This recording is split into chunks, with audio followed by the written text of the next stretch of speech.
जय जगन्नाथ नमस्कार हर हर महादेव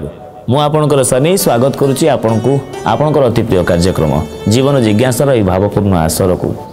आज मन भितर जेहेतु आपड़ शुणी महादेवंकर नाम मु उच्चारण करी तेणु तांकरी जागर अमावास्या विषय टी जिज्ञासा टी जागृत होती। जागर अमावास्यार महत्व कौन,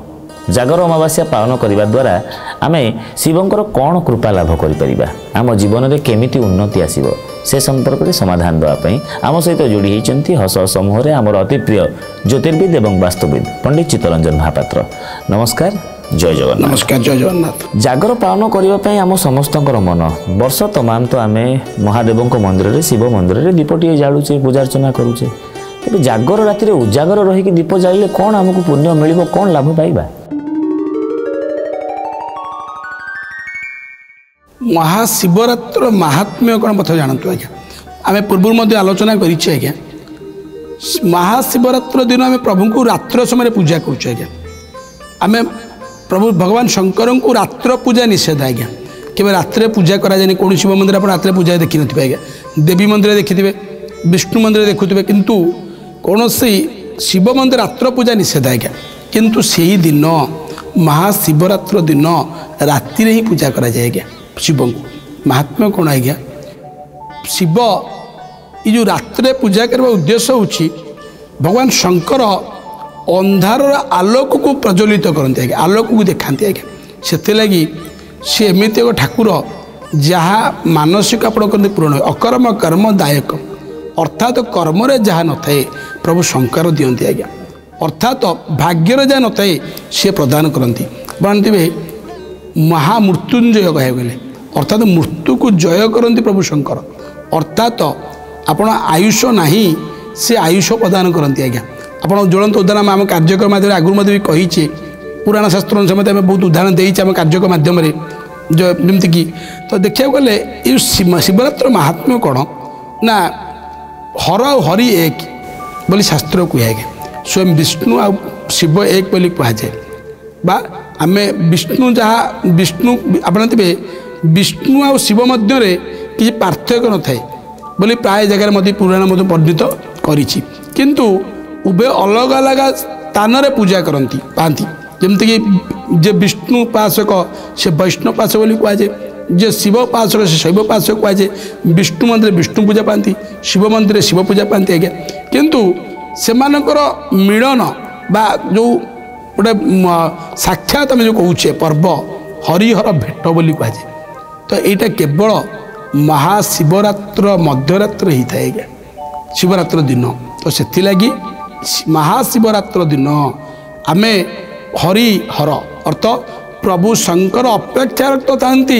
प्रभु हर के आसवे अर्थात विष्णु के आसवे, तो तांकर मिलन समय हूँ जागर बा महाशिवरात्र दिन होता है। तो से लगी जोड़िए शक्ति जी कि विष्णु आ शिव जी संहार करता जी पालन करता से तांकर मिलन हुए बा साक्षात हुए ये महाशिवरात्र दिन। तो से लगी आम कही रखा आम महाशिवरात्र महत्व होची आम ए दिन दीपटे प्रज्वलन करी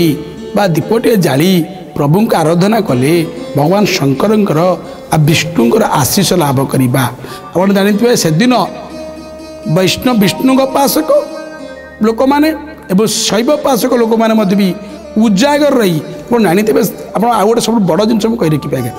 आप महादीप न उठला प्रभु किसी खाती से दिन आज्ञा, जोटा शिव मंदिर प्रत्येक शिव मंदिर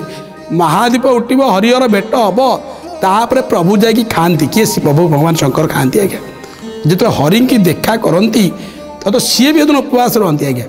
कहीं ना भोजन करती आज्ञा। जिते प्रभु को देखती विष्णु भगवान को प्रभु देखती मिलन हुए तापर जा से खाती आज्ञा। से आमे माने मनुष्य से दिनर महात्म्य आम यह बुझुचे आज्ञा हरिहर भेट हो से दिन गोटे महत्वपूर्ण दिन महाशिवरात्र प्रभु को रात्र समय पूजा करवा बा रात्र समय समस्त मध्यरात्र प्रभु हरिहर भेट हम एवं आम प्रभु जो उजागर रही विष्णु भगवान को स्वागत करुँच अपेक्षा रक्त अच्छा देखा करी कौ समय उपवास रही तापर खाई भक्षण कर भोजन प्रसाद लगी हो तो आम मनुष्य माने यदि सही समय दीपटे प्रज्वलन करी प्रभु को आराधना करवा पूजा अर्चना करवा अपेक्षा करवा महादीप उठा पर्यंत देखिए विष्णु आ शिवंकर जोड़िए देवतांकर प्रभुंकर आशीष कृपा लाभ करवा। तो ये हूँ जागर उपवास कहीं जागर उपवास कहले आज्ञा आप देखु आज्ञा जदि गोटे सर्ट्रे मुझे गोटे जिन कह रखुच्छी आज्ञा जो व्यक्ति जंगल में बुलू बुलू पूरा जंगल चली जाता आज्ञा गोटे प्रामाणिक तथ्य आज्ञा सी बाघ टे शिकार तो खाइब बोली आसी आज्ञा से गोटे गछर वृक्ष पर बसी आज्ञा वृक्ष पर बसी तले शिवलिंग अच्छी किंतु प्रभु शंकर को आराधना करुच्ची जे मते प्रभु रक्षा करंतु किंतु बाघ जगिकी बसी से व्यक्ति खाइब बोली आज्ञा किंतु से समय सी कौन कर बेल गछ वृक्ष पर बसी आज्ञा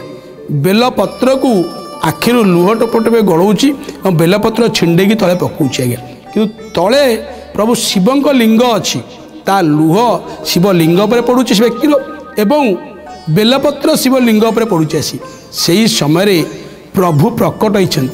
अर्थात प्रभु प्रसन्न होती आज्ञा जहाँफल कि प्रभु बाघ को जो समस्या दूरीभूत करी बाघ गोटे से व्यक्ति की मत उद्धार करते आज्ञा प्रभु कहले तू सी कहले आज्ञा मुझे तो स्मरण करूँ कि प्रभु एत शीघ्र प्रकट है केमती से व्यक्ति भी पचार प्रभु को सी कहले जे प्रभु कहले जे तू लुह द्वारा मत अभिषेक करुचु एवं बेलपत्र अर्पण करुचु जहाँफल कि तू निजे जानू कि प्रकट हो सन्तुष्ट होमती कह गले से दिन मत जागर अमावास्या थिला अर्थात जागर रात्र से दिन थिला अर्थात ये मुझे उदाहरण देली आज्ञा जे यदि आम जागर दिन प्रत्येक शिव मंदिर में बेलपत्र सहित जल लगी करवा प्रभु प्रसन्न हुंती केतकी लगी कले दिन तो यार महत्व हूँ विशेष भाव में गुरुत्व प्रत्येक व्यक्ति विशेष को कहबी जागर दिन शिव दर्शन मंदिर दर्शन करंतु एवं जल लगी करंतु उपवास रुहंतु उपवास रहा अर्थ नुहे कि खाइबानी कि दही क्षीर पणा एसब पीकी रहा एवं रात्र समय दीपटे प्रज्वलन करवा प्रभु को डाकिबा अंधार आमको आलोकित को नियंतु तो निश्चित भाव में दिन महत्व हूँ प्रकार जागर पालनर संपूर्ण विधि एवं जागरर महत्व संपर्क में कही बहुत बहुत धन्यवाद। आशा करुच्ची चलित वर्ष आपण मानकर जागरटी मंगलमय हम आपण मैंने नियम गुड़ी पालन करी महादेवंकर कृपा लाभ करेंगे। जीवन जिज्ञासा कार्यक्रम में आज एतिकी आउ किसी जिज्ञासामूलक प्रश्न तार सुंदर समाधान सहित पुणी थे फेरी आसो रही नमस्कार।